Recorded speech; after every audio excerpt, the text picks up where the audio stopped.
नमस्कार स्टूडेंट्स, एक बार मैं फिर से आपका स्वागत करता हूं अपने YouTube चैनल अरविंद मंत्रा में। तो स्टूडेंट्स, आज हम लोग एक बहुत इम्पॉर्टेंट टॉपिक नंबर सिस्टम का डिविजिबिलिटी रूल, जिसे हिंदी में क्या कहते हैं, भाज्यता का नियम।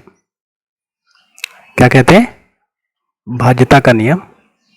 इसे पढ़ने वाले हैं जो कि सभी परीक्षाओं के लिए बहुत ही उपयोगी है और कैलकुलेशन में तो बहुत ही इम्पोर्टेंट है। तो इसके बारे में हम लोग पढ़ते हैं, ठीक है स्टूडेंट। सबसे पहले हम लोग 2, 4, 8, 16 इसके डिविजिबिलिटी के रूल के बारे में पढ़ेंगे, ठीक है। तो जो 2 की डिविजिबिलिटी रूल क्या होता है कि अगर कोई नंबर है, सपोज हमारे पास 8, 4, 3, 6, 7, 5, 2, तो इसमें हमें क्या देखना होता है कि जो यूनिट प्लेस पर नंबर हो, अगर वो 2 से डिविजिबल हो रहा है, यानी 2 से डिविजिबल हो रहा है, 2 से डिवाइड हो रहा है, तो ये सारा नंबर 2 से डिवाइड हो जाएगा। यानी कहने का यूनिट प्लेस पर अगर इवन नंबर है तो ये सारा नंबर 2 से डिवाइड हो जाएगा, ठीक है। अगर हम इसी के बाद 4 की डिविजिबिलिटी रूल की बात करते हैं तो हमें देखना होता है किसी नंबर में, जो भी नंबर हमारे पास दिया है उसका हमें यूनिट प्लेस के साथ साथ 10 प्लेस यानी 2 नंबर देखना होता है, 2, ठीक है। इसके 2 नंबर देखने होते हैं। ये अगर 2 नंबर अगर 4 से डिवाइड हो रहा है तो पूरा नंबर 4 से डिवाइड हो जाएगा। सपोज हमारे पास इस पूरे नंबर में ये नंबर 8, 4, 3, 6, 7, 5, 2 है, तो इसमें हमें ये 2 प्लेस देखना होगा कि अगर ये 4 से डिवाइड हो रहा है तो ये क्या कहते हैं, पूरा नंबर डिवाइड हो जाएगा। तो हमें पूरे को डिवाइड करने की जरूरत नहीं, 52 को डिवाइड करने की जरूरत है 4 से। तो करेंगे तो 4 1 जा 4, कितना आ जाएगा, 1 रिमाइंडर आ जाएगा, और कितना ये हो जाएगा 12। तो ये भी पूरा नंबर हमारे पास डिवाइड हो जाएगा, यानी कि 13, ये भी डिवाइड हो जाएगा। 8 के लिए हमें देखना होता है 3 प्लेस तक, यानी कि यूनिट प्लेस, 10 प्लेस और 100 प्लेस। यानी कि अगर हम 752, यानी कि इस नंबर को अगर हम बात करेंगे 8, 4, 3, 6, 7, 5, 2, तो इसमें हमें 3 नंबर्स को देखना होगा कि ये 8 से डिवाइड हो रहा है कि नहीं हो रहा है, ठीक है। तो 8 से डिवाइड हो रहा है कि नहीं हो रहा है, इसको देखना होगा हमें। अगर ये नंबर 8 से डिवाइड हो जाता है तो पूरा नंबर 8 से डिवाइड हो जाएगा। ठीक इसी तरह से अगर हमें 16 की बात करें, 16 की डिविजिबिलिटी रूल में, तो इसमें हमें कितना नंबर लेना होगा, इसमें 4 नंबर लेना होगा। 32 में हमें 5 नंबर लेना होगा। यानी कि अगर हम इसको लिखें 2 की पावर 1 लिख सकते हैं, यहाँ पे 2 की पावर 2 लिख सकते हैं, यहाँ पर 2 की पावर 3 लिख सकते हैं, यहाँ पर 2 की पावर 4 लिख सकते हैं, और यहाँ पे 2 की पावर 5 लिख सकते हैं। यानी कि ये यूनिट प्लेस की बात करता है। अगर यूनिट प्लेस 2 से डिविजिबल है, यानी इवन नंबर है, वो तो 2 से डिवाइड हो जाएगा। और 4 की बात करें तो 4 में यहाँ पर पावर 2 है, तो यानी 2 नंबर, लास्ट के 2 नंबर अगर 4 से डिविजिबल हैं तो पूरा नंबर 4 से डिवाइड हो जाएगा। अगर इस पे की बात करें, 8 से डिविजिबिलिटी का रूल की बात करें, तो लास्ट के 3 नंबर्स अगर 8 से डिविजिबल हैं तो सारा नंबर 8 से डिविजिबल हो जाएगा या डिवाइड हो जाएगा। 16 की बात करें तो लास्ट के 4 नंबर्स, और 32 की बात करें तो लास्ट के कितने नंबर, लास्ट के 5 नंबर। सपोज हमारे पास एक नंबर है 7 1 7 5 4 3 2, ये नंबर है। तो ये 32 से डिवाइड होगा कि नहीं होगा, तो हमको यहाँ पर लास्ट में 5 नंबर से इसको देखना होगा कि ये लास्ट में 5 नंबर ये डिवाइड है या नहीं है। मुझे लगता है ये आपको समझ में आ गया होगा। आगे हम लोग बात करते हैं डिविजिबिलिटी ऑफ 5 की। डिविजिबिलिटी ऑफ 5 कैसे चेक करेंगे, ये तो बहुत आसान है डिविजिबिलिटी ऑफ 5। तो हमारे पास 5 की डिविजिबिलिटी को चेक करने के लिए क्या होता है कि अगर किसी भी नंबर के यूनिट प्लेस पर 0 और 5 है, यानी कि लास्ट में 0 और 5 है, कोई भी नंबर हो जाए, 0 हो या फिर 5 हो, तो वो नंबर 5 से डिविजिबल हो जाएगा, ठीक है। तो ये नंबर 5 से डिविजिबल हो जाएगा। ठीक उसी तरह से अगर हम बात करें किस नंबर की, हम बात करें डिविजिबिलिटी के रूल ऑफ 3 और डिविजिबिलिटी रूल ऑफ 9। हम इसको इसलिए पेयर्स में पढ़ रहे हैं कि हमको याद करने में आसानी, दोनों का रूल एक ही जैसा होता है। जैसे हमारे पास कोई नंबर है,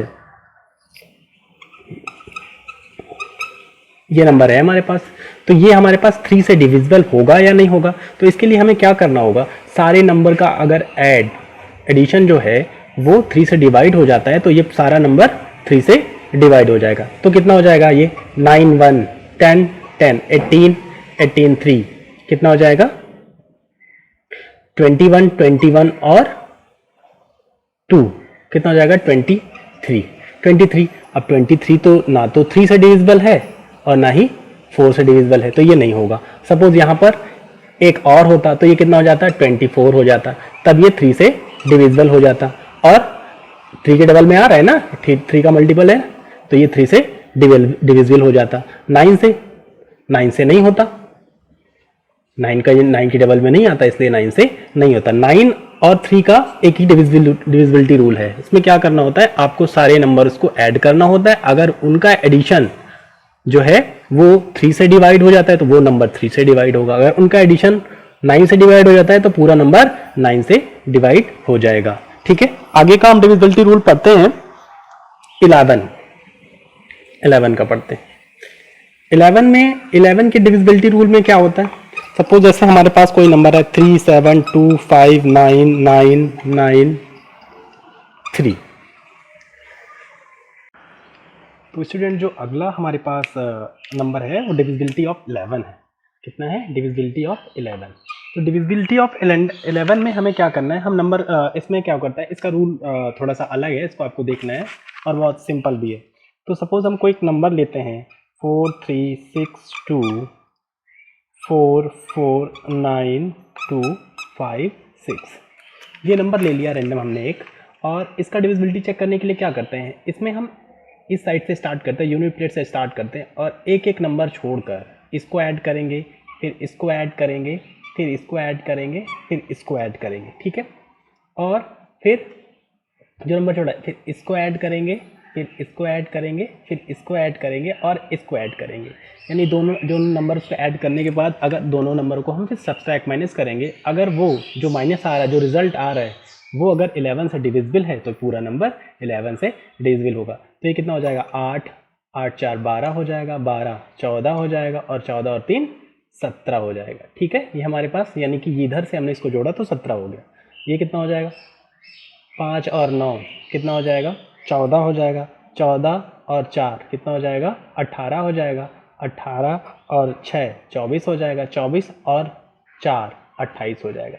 यानी कहने का मतलब है 28 माइनस 28 माइनस 17 करेंगे तो कितना आ जाएगा 11 आ जाएगा।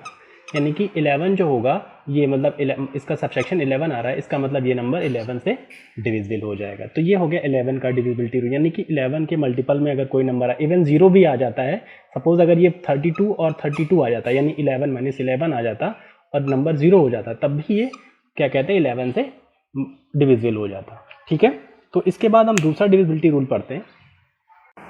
तो स्टूडेंट्स जो हमारे पास अगला नंबर है वो है 7 और 13 का, एक साथ पढ़ेंगे क्योंकि दोनों का रूल एक ही जैसा है। ठीक है, सपोज हमारे पास एक नंबर है 4 8 9 7 5 5। इसमें क्या करना है 13 और 7 के डिविजिबिलिटी रूल में क्या करना है, हमको 3 3 का पेयर बनाना है, फिर इसको हमें माइनस करना है। ठीक है, तो 7 5 5 4 8 9 इसको माइनस करेंगे तो कितना आ जाएगा हमारे पास, इसको माइनस करेंगे तो कितना आ जाएगा हमारे पास ये आ जाएगा। ठीक है, अब हमें क्या करना है 266 को हमें 7 से डिवाइड करना है। 266 को हमें 7 से डिवाइड करना है तो कितना हो जाएगा 7 3 21 हो जाएगा। ठीक है, कितना रिमाइंडर बचेगा, रिमाइंडर 5 बचेगा और ये हो जाएगा 56। कितना हो जाएगा 7 8 56 हो जाएगा। यानी कहने का मतलब हमारे पास ये 7 से ये आपका 7 से डिविजिबल है। दूसरा सपोज हमारे पास एक नंबर है, सपोज एक नंबर है उसको देखते हैं। सपोज नंबर ज़्यादा हो गए यानी कि 3 9 7 7 7 6 6 7 5। अब फिर से क्या करना है, इधर से हमें अब इधर 2 नंबर बच गया तो क्या करना है, ये अल्टरनेट 3 का पेयर बनाएंगे। अब यहाँ पर 3 तो बचा नहीं है तो हम इसको और इसको हम ऐड करेंगे यानी 6 7 5 प्लस 3 9। तो ये हमारे पास कितना हो जाएगा, ये हमारे पास हो जाएगा 714। फिर इसमें से हम इसको माइनस करेंगे, कितना हो जाएगा 777 माइनस 714। तो ये हमारे पास कितना आएगा 63 आएगा। 63 आ गया। 63 तो सभी को पता है कि 7 से डिविजिबल होता है, लेकिन ये 13 से डिविजिबल नहीं होगा। रूल यही है, अगर ये 13 से ये 13 से डिविजिबल होता तो ये 13 में भी आ जाता। सपोज एक नंबर हम लेते हैं, एक दूसरा नंबर लेते हैं, वो है हमारे पास 7574905। अब फिर से इसमें 3 3 का पेयर बनाएंगे, ठीक है। अब यहाँ पर एक ही नंबर बचा है, अब एक नंबर बचा है तो क्या करना है, इस नंबर को इसमें ऐड करना है। तो कितना हो जाएगा, ये 905 है और 7 तो हो जाएगा 912। 912 में से हमें क्या करना होगा, 574 घटाना होगा। तो 574 जब हम घटा देंगे तो 12 से 4 जाएगा, तो कितना हो जाएगा 833, यानी कि 338। अब 338 को हम अगर सपोज अब इस बार हम इसको 13 से डिवाइड करते हैं तो 13 से कितना हो जाएगा, 13 दूनी 26 हो जाएगा, ठीक है। कितना रिमाइंडर बचेगा, रिमाइंडर 7 और ये कितना हो जाएगा 78। तो कितना हो जाएगा ये, यानी 13 6 78 हो जाएगा, यानी कि ये हो जाएगा आपके पास, ये आपका कट जाएगा 13 से, यानी कि ये 13 से डिविजिबल है, ठीक है। तो लास्ट में स्टूडेंट्स हमको आपको 0 और 1 के बारे में इंपॉर्टेंट फैक्ट बताने हैं। तो 0 क्या है, 0 is the divisible of all numbers accept 0, यानी कि 0 जो है वो सभी नंबरों से डिविजिबल है केवल 0 को छोड़कर, ठीक है। और कोई भी नंबर 0 से डिवाइड नहीं हो सकता, ठीक है। नो नंबर डिविजिबल बाय 0, ठीक है। दूसरा क्या है, 1 के बारे में क्या है, 1 is not divisible by any numbers accept 1, यानी कि 1 जो है वो किसी भी नंबर को से डिविजिबल नहीं है केवल 1 को छोड़कर। But all numbers are divisible by 1, यानी कि और जितने भी नंबर हैं वो कितने से, 1 से डिवाइड होते हैं, ठीक है। अगर आपको हमारा वीडियो अच्छा लगा हो तो इसे लाइक करें, शेयर करें और सब्सक्राइब करें, और इसी तरह के वीडियो हम आपके लिए बनाते रहेंगे। Thank you very much.